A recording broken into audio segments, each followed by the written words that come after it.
want that. So this, and this is not the kind of color palette I wanted for this knife at all. I wanted something really, really dark. Like I wanted really, really dark Damascus, dark bolsters, and really, really dark scales. This isn't what I wanted. Scales are aluminum, which is why they're so much lighter than on Rapture. Like you can see the difference between blasted titanium, blasted aluminum, and they're both worn in. They're oiled. That's how dark they get. It's a big difference. You can see it even more sharply when you look at the frames versus the bolsters.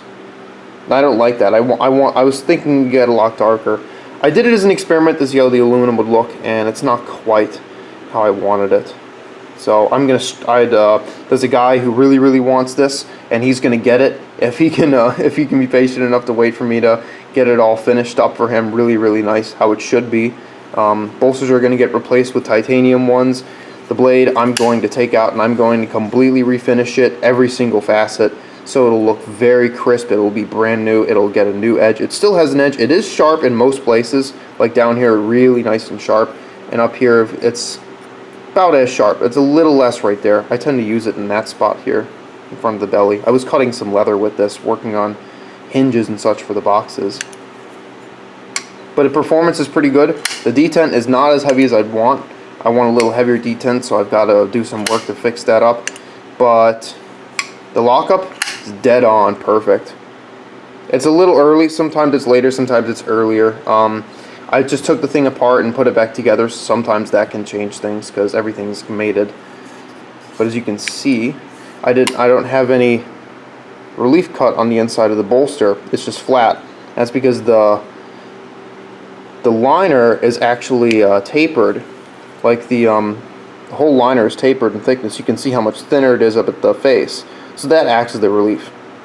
It's a little thing that I got from Thorburn and Deventer, Andre Thorburn and Johan Deventer, both South African makers, who've given me a lot of advice, and they've really, really helped me out a lot. And because of their advice, the reason I'm where I am is because of their advice and because of their guidance. So I'm very thankful for that. But this is a little thing I picked up from them. I really like it because I hate doing those little grooves on the inside. So yeah, and this one was Nihilus. And it's still going to be Nihilus. I love the pattern. I love the shape of it. It is almost exactly what I want. And I like it so much that once this one goes, since I originally wanted to make it for myself, didn't turn out good.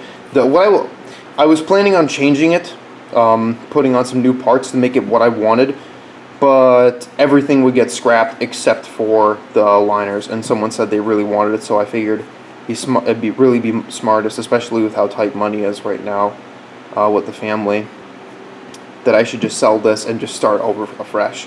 So I'm gonna do this one's gonna be this one's Nihilus, and this one's gonna get sold. I'm gonna do one, maybe two. There will be slight design variations on them. They won't be identical, and they're never gonna get sold. Those ones are staying in my hands, and they will never leave because this one's already out there, and I only have one of each design out in the world. That's like my rule. I don't want to do the same thing more than once because that's boring, and because I have the ability to make everything unique. I have the ability to do complete one-offs, like from paper, scratch, own design, everything. So why not do that each time? But anyways, I'm going to do two more of these. I'm going to do one called, so this one's Nihilus. I'm going to do another one, probably going to be called Raven, which is going to be really, really dark, really menacing, exactly what I want. I'm working on making my own Damascus for it as well, and a stainless Damascus. So if that works out, that'd be really, really cool. Definitely be worth it. The other one, Saval, is might even either going to have a satin ABL blade, or it's going to have Damasteel. I'm not sure yet, but those are way, way, way, way, way off in the future. So yeah, there's that.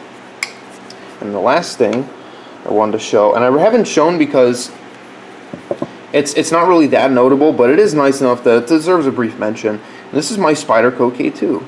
As you can see, it is not the usual K2. I've completely torn apart the knife and rebuilt it from the ground up. I reshaped the blade a little bit. I reground the blade. I brought the edge further back. I gave it a sharpening notch.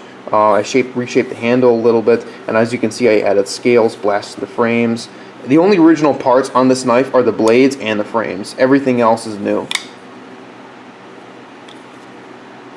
But I think it deserves a mention because it goes to show that you can really do some really creative, really cool stuff. You don't have, even if you're not into making your own knives yet, you can experiment on production knives to try and make something really, really nice. Like, I think this looks really nice.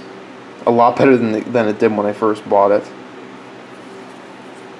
And it's had performance improvements too. Like, this is an Alpha knife supply pivot. Pivots that are in this knife are originally, I think, less than 200,000 sticks. So I had to bore this out with a quarter-inch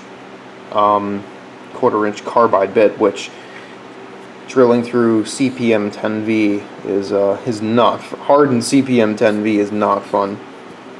Yeah. I've shown it once or twice on Instagram, but I haven't shown it on video. I think it bears mentioning. The reason I added the scales was because the knife was so uncomfortable for it. Spyderco did basically almost nothing for the handles, barely chamfered at all. You could almost call the edges just broken.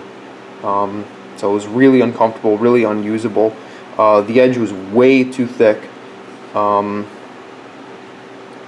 Other than that, everything else was fine. Like, the lock was really good, the detemp was good, action was fine, although I wanted something better. I wanted something more rigid and smoother. So it's been totally re-engineered from the ground up. Other than that, it's nice. So that is it.